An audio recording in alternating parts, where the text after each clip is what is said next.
Hi friends, आज आम कोलथ डाली करवा। देखंतु कोलथ डाली सीझा होगी प्रेसर रे अच्छी, ताकू केवल छुंक दिहब।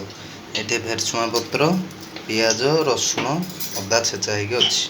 आपको पकेबा आम तेल गोड़े देखा केमती कोलथ डाली हो। आउ ता संगे जीरा, फुटण, सुखा लंका गोटे नेबे, ताकू भी मध्य पकेले टिके भल टेस्ट आसियो।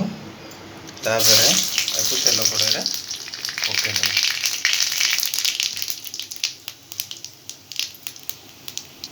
तापर पियाज और भेरसुआ पत्र को पकेदेबे। तापर ताकू चलेबे।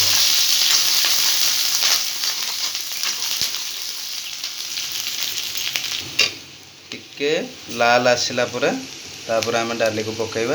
देखंतु धीरे धीरे रसुण, पियाज और भेरसुआ पत्र पूरा भाजी हो गलानी। कोलथ डाली रे आंबुल पकेले आउ टिके खटा खटा टेस्ट आसे, से आंबुल खंडे पकेबे। तापर देखंतु आपको पूरा कड़ाई रे ढाली देबे। ढाळीकी ताकू गोळेई देबे। किछि समय मीडियम फ्लेम रे कड़ाई रे बसिबा को देबे। ता ऊपर किछि कस्तूरी मेथी पत्र पके देबे, जहाँकि ता फ्लेवर को द्विगुणित करदब। तापरे ताकू टिके पालिश करदेबे। बारंबार गोळेइबे, जेते गोळेइबे सेटा सेते भलो टेस्ट आसियो।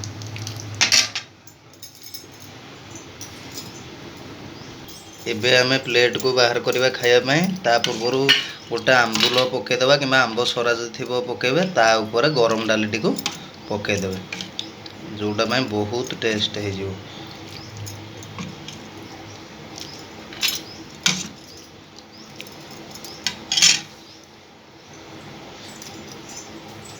चलतु खाइबा घर तैयारी कोलथ डाली। जदि वीडियोटी भल लगी था चैनल को लाइक शेयर करेंगे और चैनल को सब्सक्राइब करेंगे, वीडियो को लाइक शेयर करेंगे। रही।